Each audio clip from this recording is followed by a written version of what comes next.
My name is Monk Rowe, and we are in Manhattan. Very pleased to have Carol Sudhalter with me. Thanks for making the trip into town today. Thank you. And recently back from Italy, you said. Yes. How do you get gigs in Italy? So, yes, it's not as hard as it might seem. Since I go way back, my first trips to Italy were in the late 60s. I have seen, with the advent of the internet, basically, big changes, and it's no longer a question of writing a letter and waiting 3 months for the reply.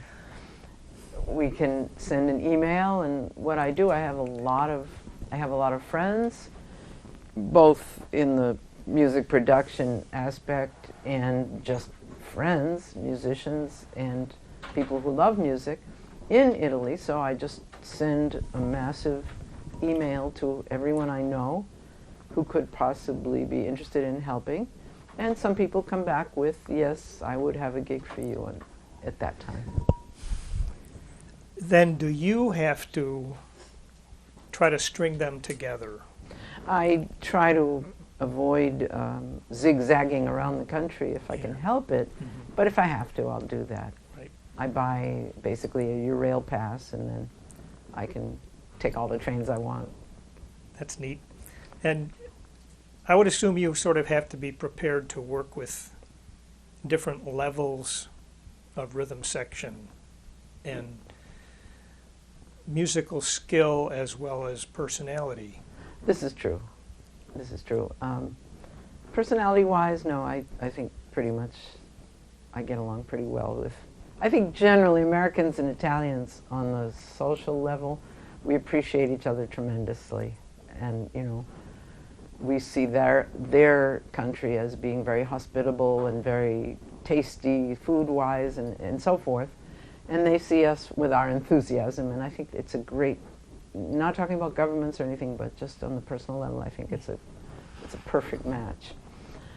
So I get along well with my Italian friends and rarely have a problem.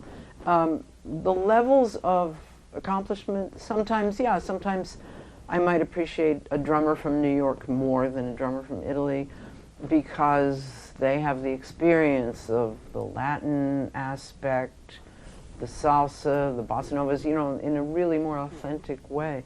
But it's not every drummer. That's just something I occasionally run into. That a certain rhythm, if I call a certain rhythm or a certain tune, they just don't always know as much what to do with it. Now, do you carry music with you, like lead sheets and? They usually write and ask me for a list in advance so that they can look over the music. And I do carry a few sheets, not many. I used to carry much more, but now we have, of course, all these little programs on the iPad, and most musicians over there have those too. Oh, right. So they can pull up. And then they can always take pictures of the music, so I don't have to bring copies for everyone. It's a strange new world. It's getting easier. Yeah, it's getting easier. Yeah. Yeah, I can recall those days of putting a letter in the mail with your package, or you're sending things out to little record companies. You got it. That's right. You're waiting and waiting, and then I used to save a list. I called it my no folder. Right. Thanks for your letter, but no. That's right. That's exactly right. Yes. Well, I had a question I was going to save to the end, but I'm going to ask you now. This career in music, why did you do it? Oh, it's a great question. Okay. And I'm glad you didn't save it for the end because it takes some time to answer. Yes. I was a biologist. I was a biology major, and I loved, since I was a kid, I was an insect collector. I didn't play with dolls. I collected insects and I watched birds. And that's what I liked to do. And people gave me, nature books for my birthdays and stuff. And so I got to college, and I was a biology major, and I wanted to be a science writer on the popular level, like Rachel Carson, to show alternative methods of pest control that would not be toxic to the world and so forth. And that's what I was studying. And then I fell into a depression when I was 20 and started going to therapy, which was, I think, the right thing to do. And today and then, it's always the, and so over the course of the first 5 or 6 months in therapy, I began to get in touch with a different part of myself. Let's say maybe it was the true core, and that was an interest in music, which I had always had, but I never thought of it in the same way. And I started thinking, out of the blue, kind of, gosh, I follow all these bands around, I'm sort of a groupie, and I like to date these crazy musicians, but why don't I ever think about playing something myself, an instrument? And that was the thought that came to me. And then from there, I thought, well, what the heck could a girl play in the world of jazz, I never thought a girl could play a saxophone. That never occurred to me in the 1960s. I didn't know any girls who did. So I thought, well, I'd play a flute. So I asked around, and someone in my dormitory had a flute that she wasn't using and loaned it to me, and I began to immediately try to start playing along with my records, and I ran downtown and tried to sit in with the local band, even though I still didn't know where G sharp was and so forth. And so from there, it got worse and worse. And I didn't know at the beginning that I wanted to make it a career. I just knew that I was spending a lot of time, sort of skipping meals so I could practice along with my records and trying to do this. And people would say, well, why are you doing this? It's so late in life, and what do you want to do with it? You can't possibly be a musician if you don't start at 5 years old. And I just said, well, maybe that's true, but I don't know. I have no way of knowing what I want to do with it. I'm just doing it because my gut is telling me to do this, and I can't refuse it.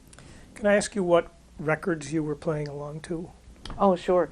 The records I had at that time were Billie Holiday, the one that's called Lady Day, I think, and I had Django Reinhardt records, but I don't think I tried playing along with those, and Frank Sinatra. So I would say Billie Holiday and Frank Sinatra. My father was a very good alto sax player who was wonderful at playing obligatos. I see. So that's something that I immediately started to try and do. You were using your ear to play in the cracks. Correct. That's actually good training, Yes, it is. listening to the vocalist and waiting and then... And trying to play in their style in a way. Yeah. And then you hear the other instrumentalists who play behind them and what they do. So your father and your brother Richard were already doing music. Yes, and that's what I heard since I was quite young. I heard my father playing along with his records ever since I was born, and also practicing the various etudes and concertos and stuff. At what point did they, or either one of them, see this passion growing in you, and did they comment on it?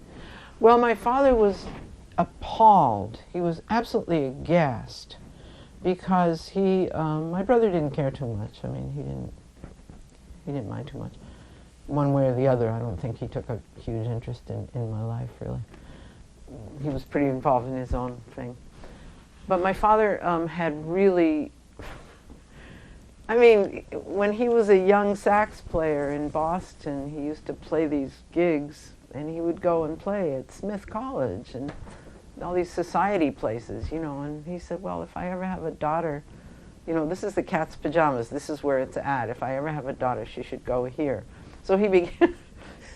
So you were at Smith. I'm not sure we said that. Yeah, he began saving money, for this eventual daughter to go to Smith. So when I hit 15, he started telling me, this is where I want you to go, and please go look at it.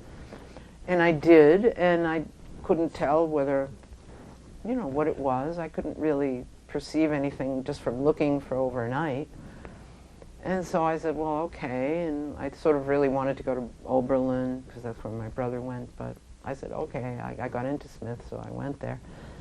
And then I started seeing really what it was, and this tremendous class structure, and these, snobbery, and maids, and oh my God, I just, how can I even survive here?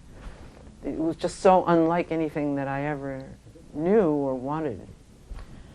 But, we get on the phone long distance, every week or so, and he'd say, "No, please don't transfer. Please stick it out. One day you'll be glad to be a Smith girl." So, well, anyway, just all to say that he was so appalled that I could have become anything I wanted in life except a musician for him, So here I was in my sort of last year at college, turning and wanting to get into the world of jazz, which he thought was the most unacceptable one. Interesting, because I guess he could have been happy, being that he was a player, and the joy he may have got out of it.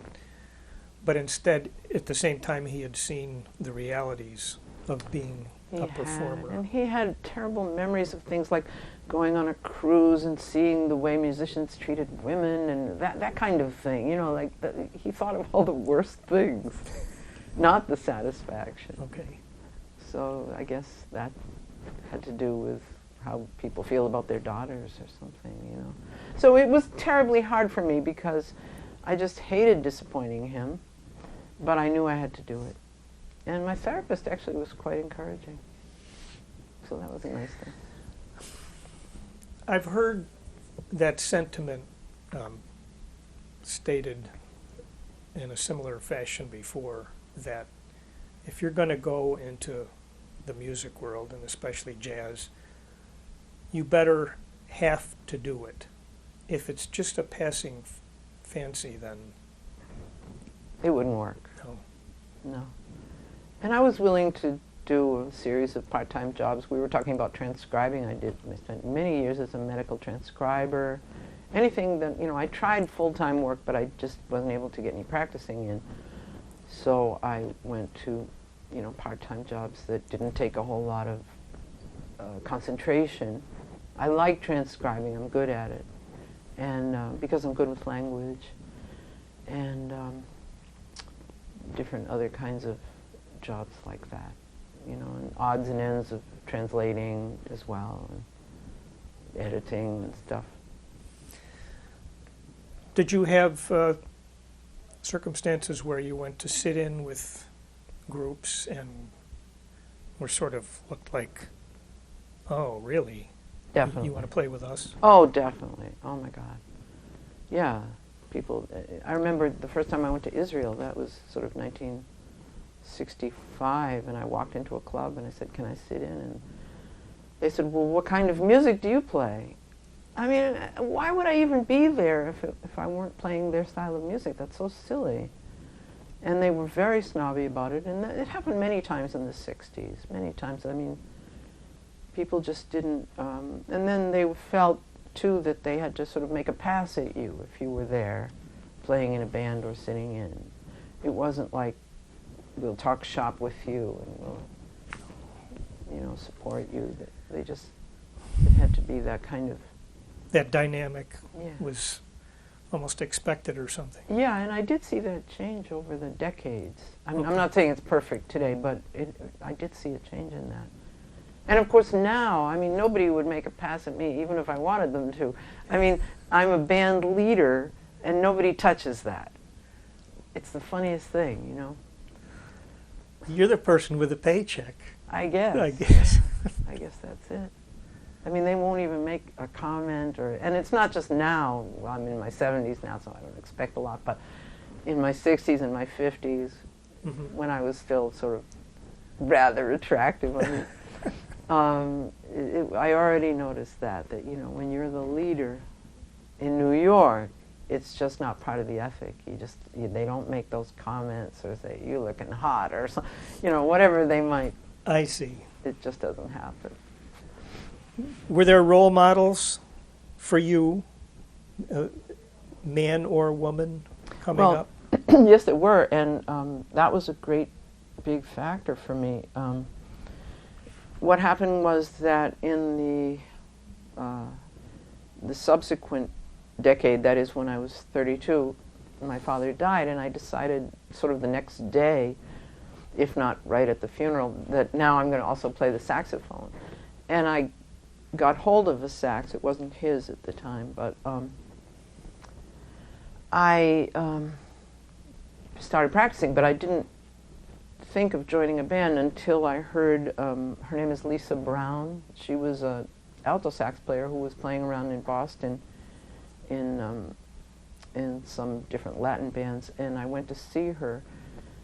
And as soon as I saw her playing, it was like, now I've seen a woman playing saxophone.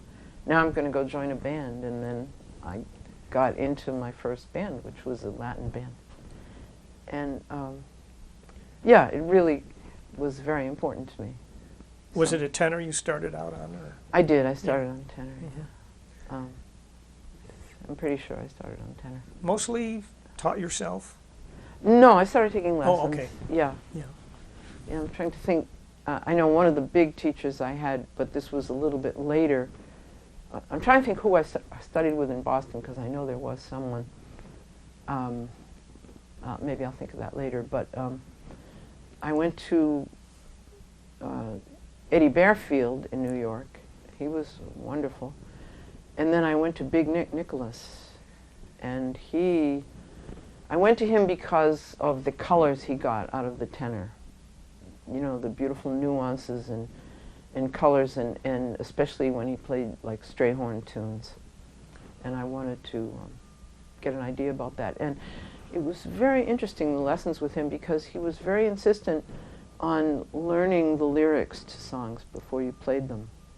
And I think that's where the color came from, understanding the meaning of the song in terms of the lyrics. Oh. Boy, he did a lot of session playing, I believe.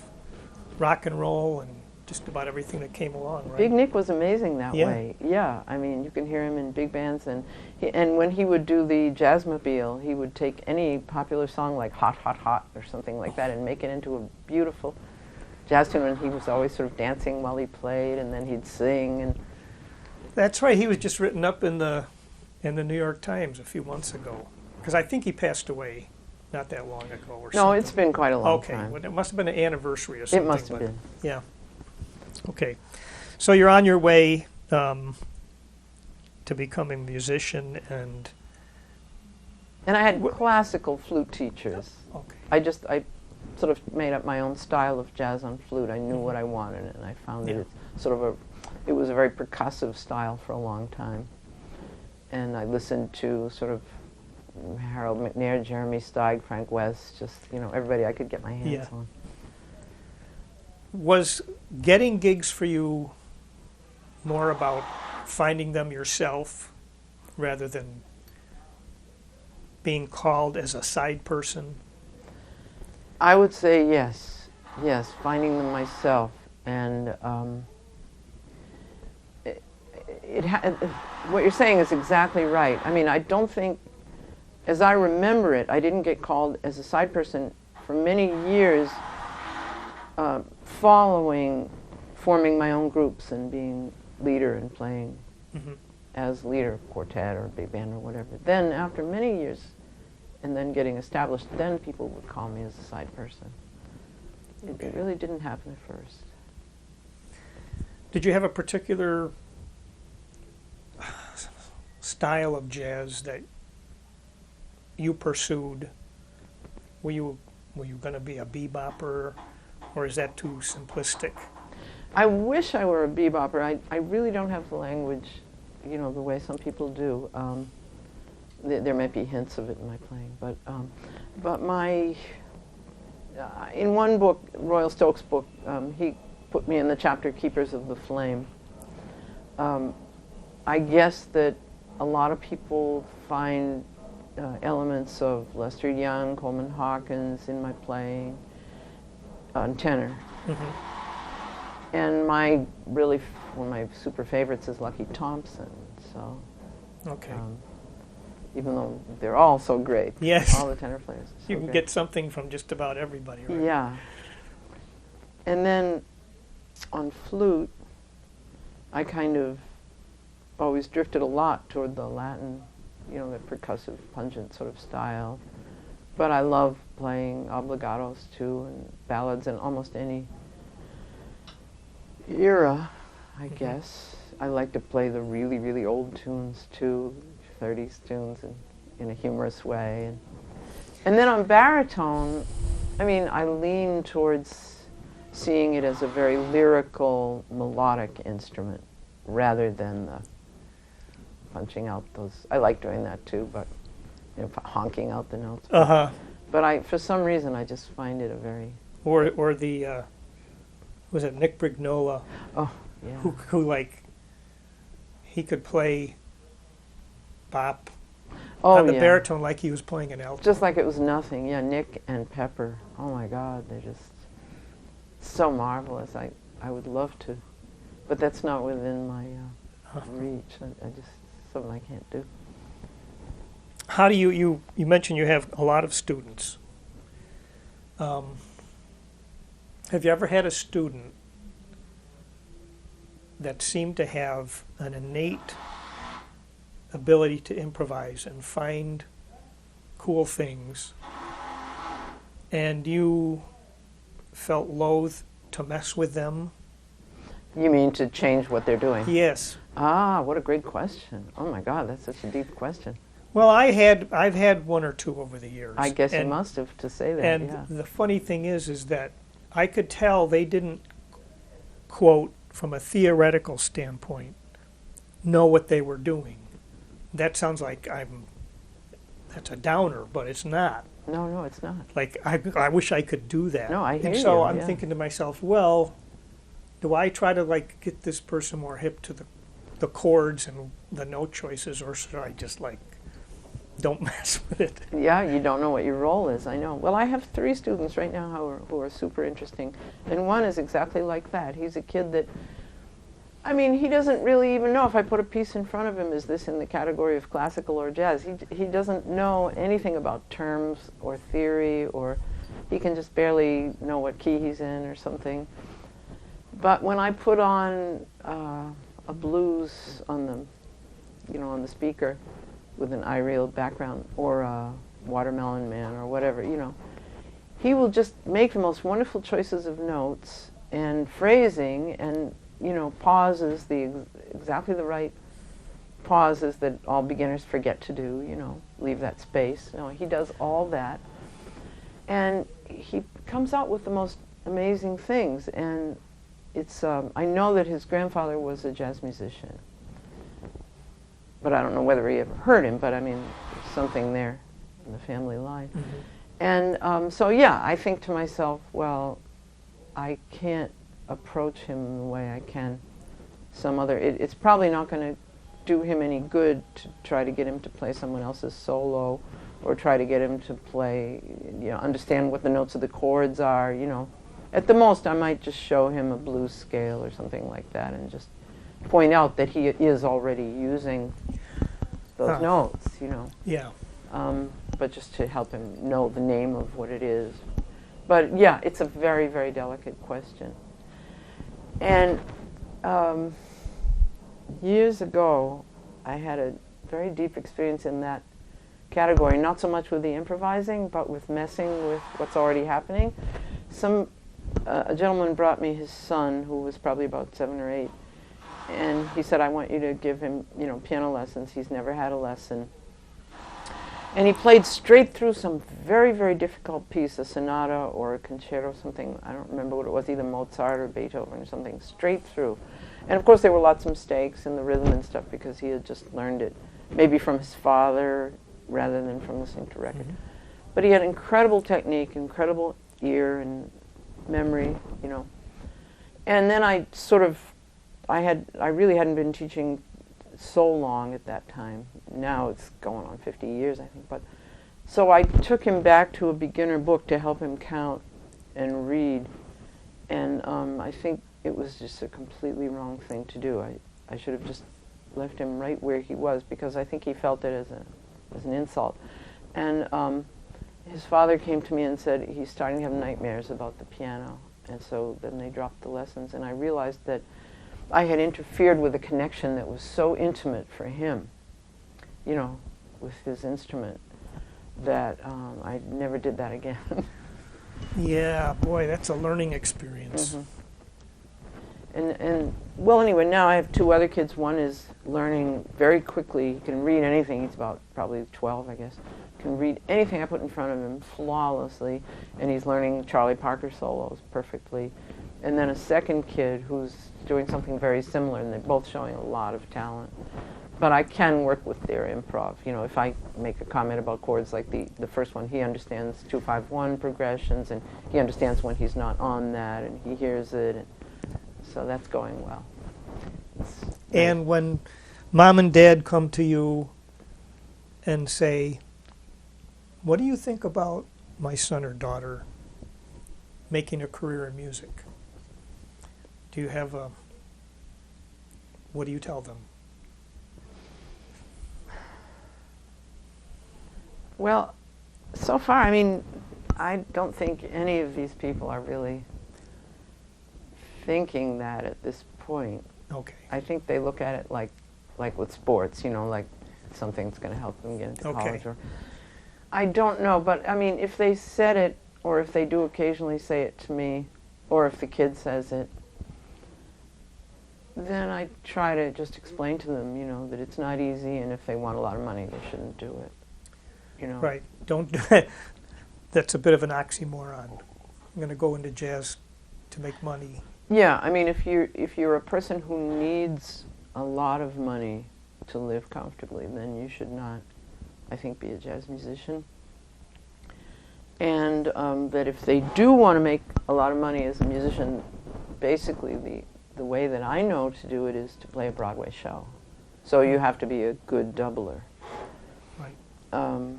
They make, I think, a ton, and it's fairly stable, or maybe not so much now, but I mean, some shows close, and some are cutting down on their orchestras. Yeah, it's almost like having a 9-to-5, except it's more like a whatever. Right. 7 to 10. It is, and playing the same thing every night. Right. It couldn't be too much fun, but yeah, I mean, if you're a person who wants to marry, have kids, have a house, have a car, then you can't fit being a jazz musician into that unless the person you marry has a stable career. And you know, I would tell them things like that. Yes. I mean, it's clear. Right. What's your favorite thing to do as a musician? Oh yeah, I like house concerts. Okay, I tell me about that. love doing house concerts, and I try to organize them myself, and I've been pretty successful. I've done them in several countries, and well, what you need to do is, I have a little document I wrote up about this that I give to people, but you know, you find a space. It doesn't have to be, I mean, it could be just someone you know who's willing to let you use their house. You have to explain to them that that's not something that they're going to get money from. Then you put out the word that there will be this concert, let's say trio. You probably don't want quartet with drums in a house. Most places not. It could be an apartment even. You put out the word, but when you put out your flyers, you don't write the address, and you have to make it sort of reservations only, so that you don't have somebody just walking in who's a nut, you know, to someone's house. Yeah. So you know in advance who made a reservation, and then you charge at the door whatever fee seems to be acceptable. $15 or $20 is usually what can go over, okay? And then I usually offer to provide the refreshments, because I live by Costco, and I can, for $30, I can provide great food for a party. And then maybe someone's going to bring a little bit of potluck, maybe not, and maybe the host wants to supply drinks. Again, maybe not, but if they'll tell you if they do. And then, so you have a little time of socializing and snacking, and then everybody, you know, you need X number of chairs, 15 to 30, usually, couches or chairs. Everyone sits very quietly for the hour or hour and a half. You know, you have your band play, and then, you know, I guarantee to put everything exactly back where it was, and I do that. And it's just, I mean, the energy that goes back and forth at that close distance, like with us, Yeah. it's so powerful. And I don't know. I mean, if I'm playing for a big audience somewhere, I suppose that's a thrill, but this is my favorite thing.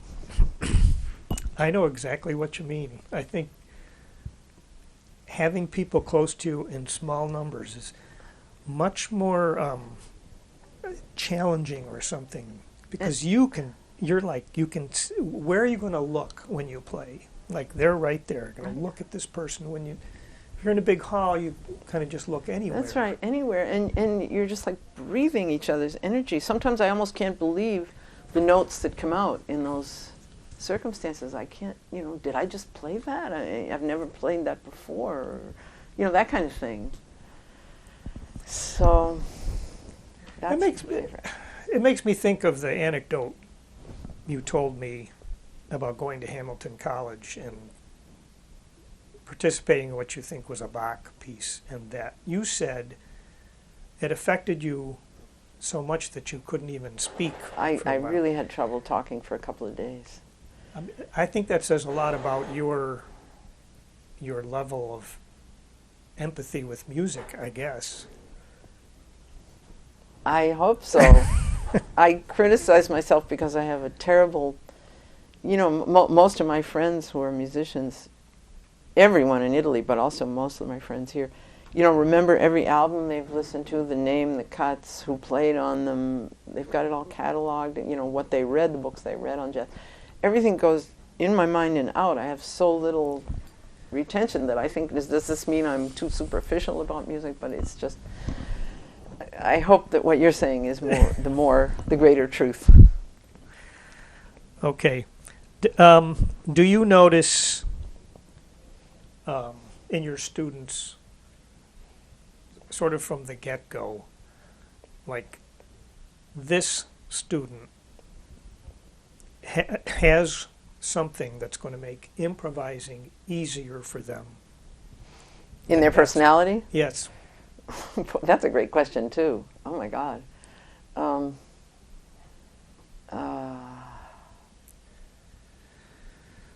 I hesitate to make that connection. I suppose it is true. I would want to say that it might be true, but sometimes that ability seems to pop out of the most unlikely people, too. Mm. Yeah. So I don't want to generalize. Okay, that's okay. Or overlook anyone. Right. I'm still puzzling as a teacher over certain things like ear training. Like, why is it that when you try to get someone to figure out a tune, like Happy Birthday, they can't hear that the first and second notes are the same? I know. Isn't that something that the brain naturally knows? I guess not, but why? I know you're going like this. Yeah. I sometimes try to use hand signals. I do as well. Yeah. And then does it go up or down from there? And why can't they hear that? Why can't they hear when your voice changes and goes up or down? But anyway, there's always something to learn when we teach, as when we play. Uh-huh. Are you still a learner? Speaking of learning, I try to attend as many.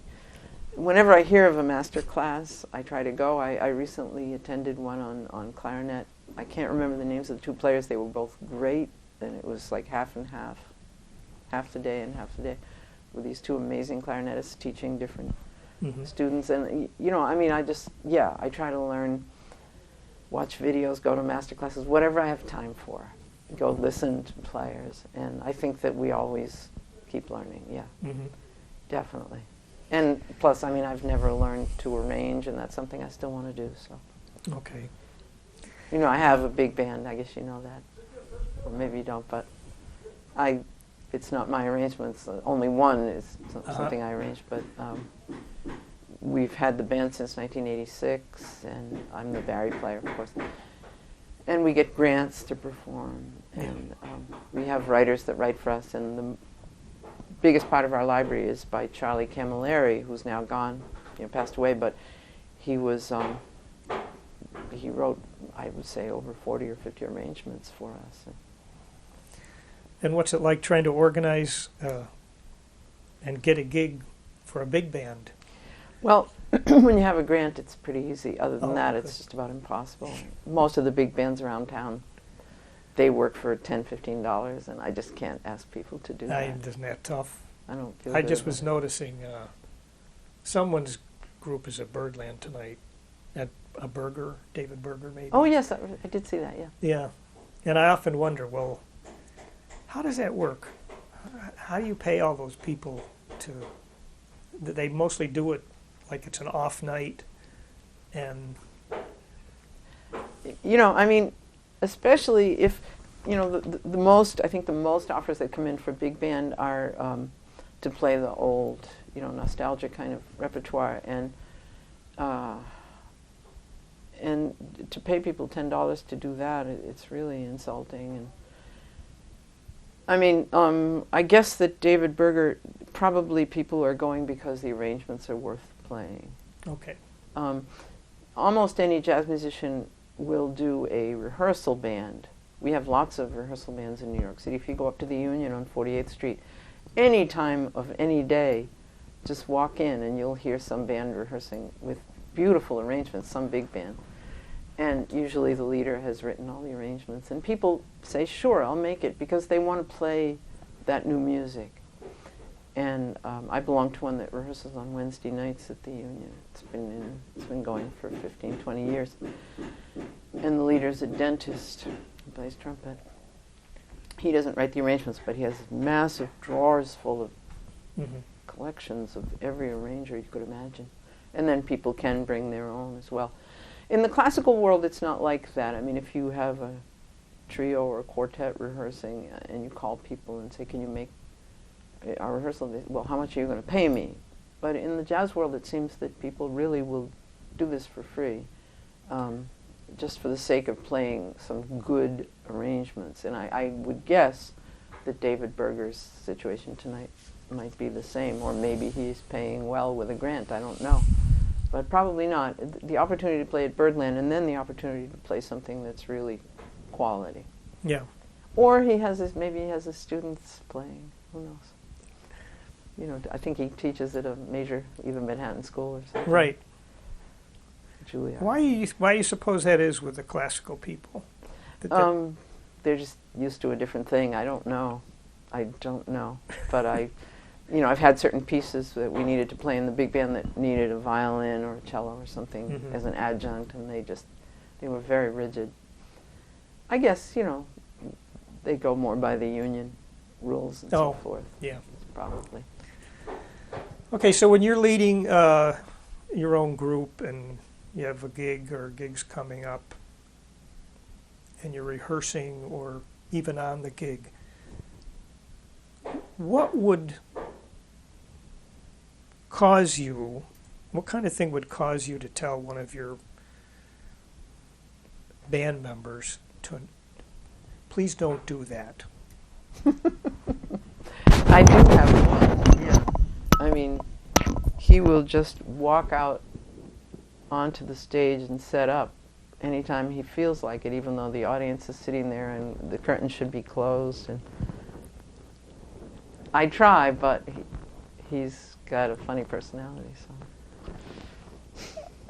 I know exactly what you're saying. Yes, yeah, that's part of the presentation, actually. absolutely. Or talking while I'm talking. That's something that really throws me off. Talking to the person beside you, just chatting on the stage when I'm trying to talk to the audience. Even if it's a quartet or a trio or a big band, it doesn't matter. I just cannot concentrate when that other thing is happening. So that's something that I really get a little thrown by. Are you able to say knock it off? Yeah. I mean, I can't not do it. Yeah. I try. It doesn't always work, but I mean, sloppy dress, that kind of. Okay. Isn't it interesting that you just said three things that would bug you, like that hammering in the hallway, Mm-hmm. but they were not playing things. Mm-hmm. So I think that says a lot, that musicians have to realize that the way they play is extremely important, but that's not the end of it. I agree. Yeah, I mean, usually the players that I hire are, hip enough so that there's very little to criticize. I would criticize something maybe in rehearsal, but once you're at the gig, I think professionals are just so good in New York that it would be hard for me to criticize anybody's volume or phrasing or anything. Yeah. At that level, they just have it. I sometimes ask the question, what's the state of jazz, in your opinion? Yeah, that comes up a lot. Yeah. It's really hard for me to say. I think jazz, it's never going to have the place of other genres, that get millions of people interested, and that's just what it is. I don't know whether it's gotten better or worse or more popular or less popular. I just don't feel like I can judge that. I know it's very hard for jazz clubs to stay alive, financially. The rents in New York are off the wall, and they open, they close. If they want to stay alive, they have to pretty much do something else, like the Iridium is downstairs from a very successful diner where they have singing waiters, and they're both owned by the same person, so that's how they get most of their so income. one helps pay for the other. The Stardust Diner or something, yeah. Oh. So. And then some of them start to mix genres, and then they get sort of less interested in jazz, and that's annoying to us, and that's a trend, and I guess there's not much we can do about it. But. Are there places in town where people still dance Oh yeah. to jazz music? Yeah, yeah. Well, big band jazz. Big for the band most jazz, part. okay. Yeah, there is. Yeah. Yeah. Like Red Blazer, 2. I think it's called Swing 46 now. Yes, Swing 46, and there's a few other places. And then in other cities, yeah, you get those. It's very nice. Yeah. So yeah, I was lucky. I played at a jazz brunch from like 1990 to 2005 with a quintet that was just amazing, and it was always full. It was always full. They had it every Sunday, and they served New Orleans cuisine, and it was the leader was named Jimmy Butts, Jimmy the Face Butts. He was a old bass player who had worked as a journalist as well. He wrote for the Amsterdam News. He was a comedian. He could dance and sing, and he was a wonderful bass player who had played with lots of great people. And his associate, Doc Pittman, who played the cocktail drum. It's a stand-up drum. Play it With brushes a lot? Brushes, yeah. Yeah. And they were great entertainers, and Doc, I don't know how he even made it to the club. He was so old and sort of limped along, but he brought 4 outfits so that he could change 4 times, once for each set. A powder blue suit with hat and jewelry, and then a red one, and then a white one. And we would have these routines going, and it was just, I learned so much about the business, and my playing just grew so much, and it was just amazing. And they were so,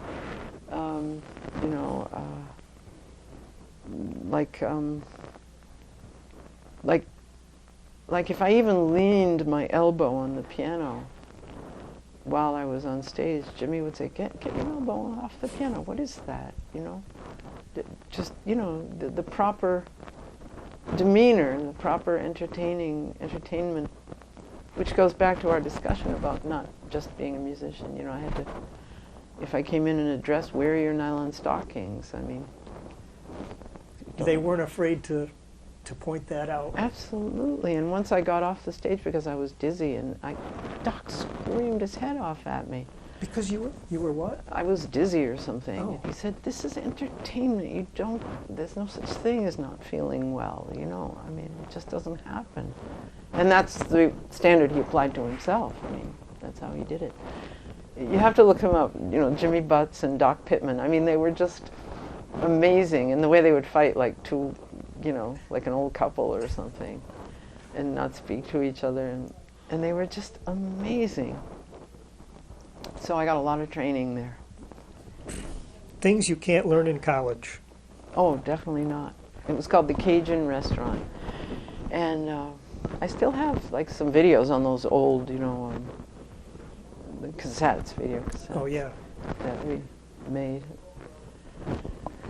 I mean, Doc had his own language. He had his own vocabulary. He would say, "Well, I dig your ground pads." That meant he liked your shoes, you know. And he would call everyone Jack when he was telling a tale. So you'd say, "Well, that's the way it goes, Jack." I love that. I got to play once with Claude Fiddler Williams. Oh yeah, yeah. And we're in the middle of a tune, The violin and player. he yeah. goes, we're coming near the end, he goes, "George Washington." What? And then the song went to the bridge, and I go, "Oh, George Washington." Oh, That the bridge. That was his name, or he said, or he'd say my channel. God. Yeah, the channel. The Oh yeah, channel, Doc right? always said the channel. I didn't know what a channel Yeah, the was. channel was the bridge. That's right. But George Washington, I don't know. I read that Lester Young did that, but And that inside language is so cool. when he said top, he never said top. He'd say left-hand corner. You know. Oh, Yeah. you know, I feel compelled to try to get my older students to be ready for when those things happen on the bandstand, but you can only do so much. You have to experience it. Yeah, I try to. I try to let my students know that they can't get distracted, you know, when a baby cries or somebody screams, or, you know, you get these strange things happening in the audience, or a fire engine, or it takes a lot of discipline Yeah. to do that.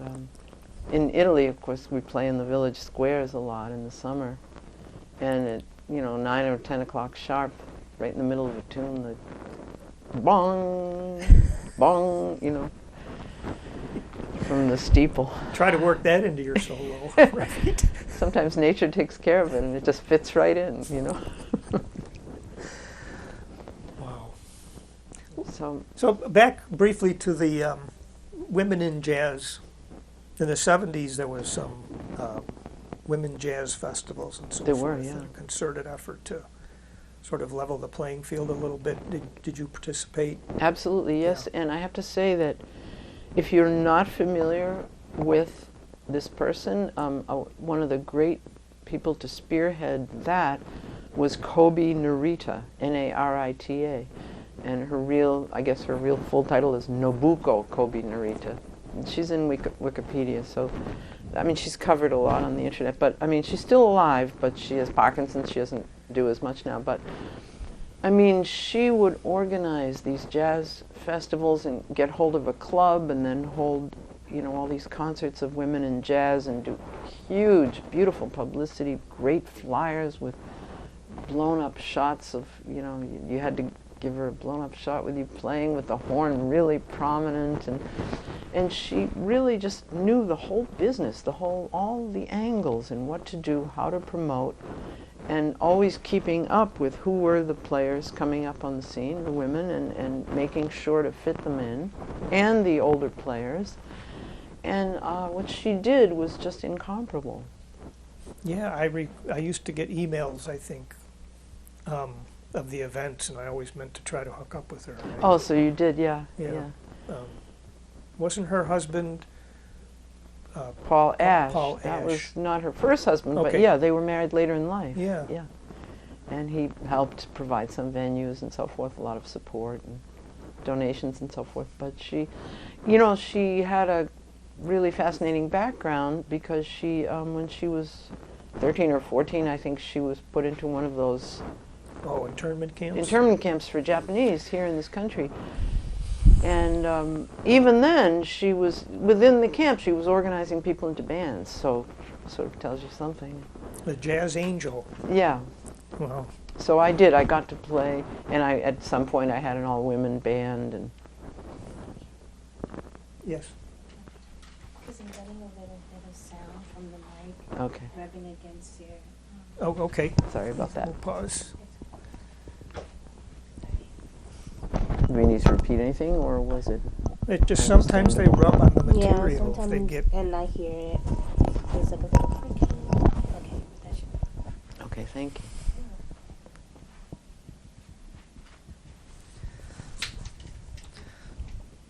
Anything coming up in the near future that you're looking forward to? Well, I have my new CD that Yeah. it was a live concert here in New York at St. Peter's that came out real good on baritone and flute, and I sang for the first time. I sang one of my own tunes. And I just went to Italy to promote that, and the gigs I did there were to promote that CD because it just came out, and actually the release date is officially January 18th, so it's not even yet. Neat. And so what I plan to do is organize as many gigs and tours around that as I possibly can, because I think it's a good representation of who I am right now. It has its flaws, but so do I, and it's like where I am, so I feel good about that.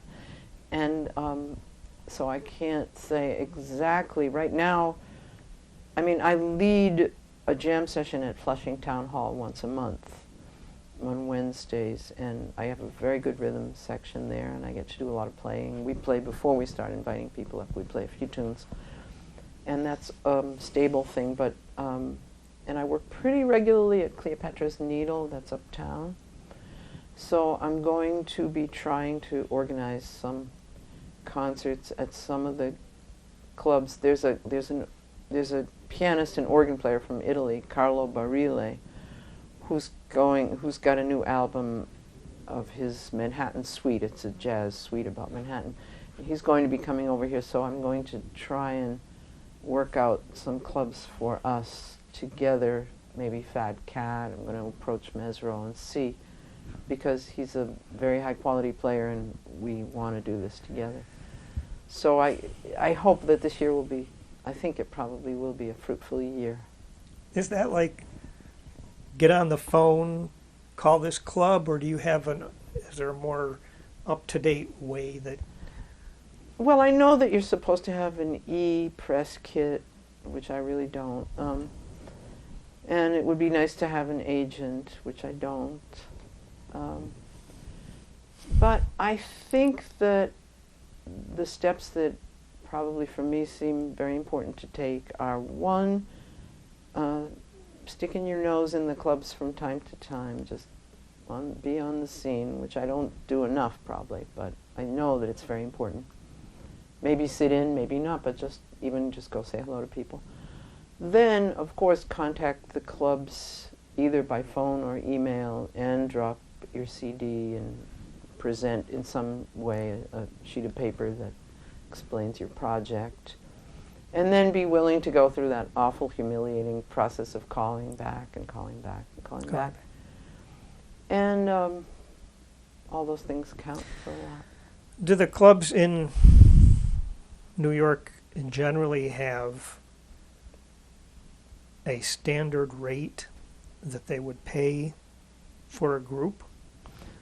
You mean a standard rate of zero? A standard rate of zero, or do they make you pay? Or, I mean, I've heard clubs for, maybe not in jazz, but I know there's some clubs where the bands actually have to pay. It's true. I mean, there's so many great jazz musicians. They come from all over the world, and then the students graduating from the colleges, and everyone's looking for work.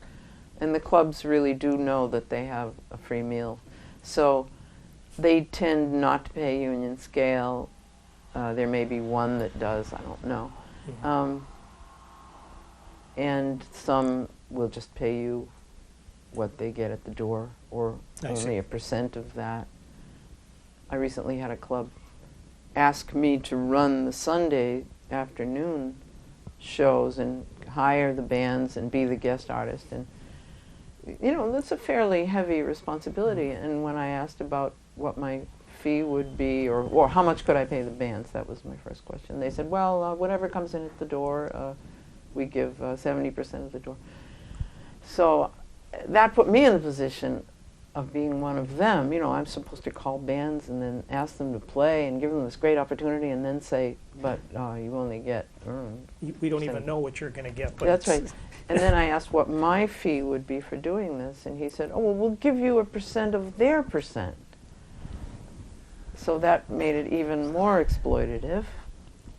And so, you know, I had to say no, even though I would have loved to have that job on Sundays. I mean, a good opportunity to play as well with whoever you want to hire. Well, but how can you do it without money? I mean, you can go only so far without money, and then it becomes too much. yeah. So yeah, the clubs pay fairly low, and some of them will allow you to get tips, and others won't. They won't hear of it, and so it's rough that way. And then when you get a little bit outside New York, like New Jersey or Connecticut, you already find a difference there where you get a little bit more. Okay. And so a lot of people do that. Yeah. There's the Shanghai Club in New Jersey, or there's a lot of clubs in Connecticut, Right. upstate New York. Yes. And there's the universities and so forth. Yes, that well, you- that's yeah, a whole different story. That's a different story, yeah. Sure. Well, So. well, I've enjoyed talking to you today. Is there anything that you'd like to add on your own? It just seems like in all those years, you know, there's so many different phases. I've had a lot of fun playing at some music festivals in UK and Switzerland, and I'm looking into Germany now. There's been so many different experiences. I guess you can't cover it all in one interview, but I was pleased to be written up in several books. Mm-hmm. And Royal Stokes has been a great promoter of women in jazz, and including of my own career, doing as much as he could, you know, to recommend me to people. And Have you ever thought about relocating to Italy? I think about it all or- the time, Yeah. but I don't know where to go. If somebody told me where to go, you know, I mean, if I had a family, kids, grandkids, a husband, some incredible job offer, I guess that, I mean, I have absolutely no paradigms for, you know, parameters for where to go. I see. So I don't go anywhere. But I think about it all the time. Do you happen to know Rossano Sportiello?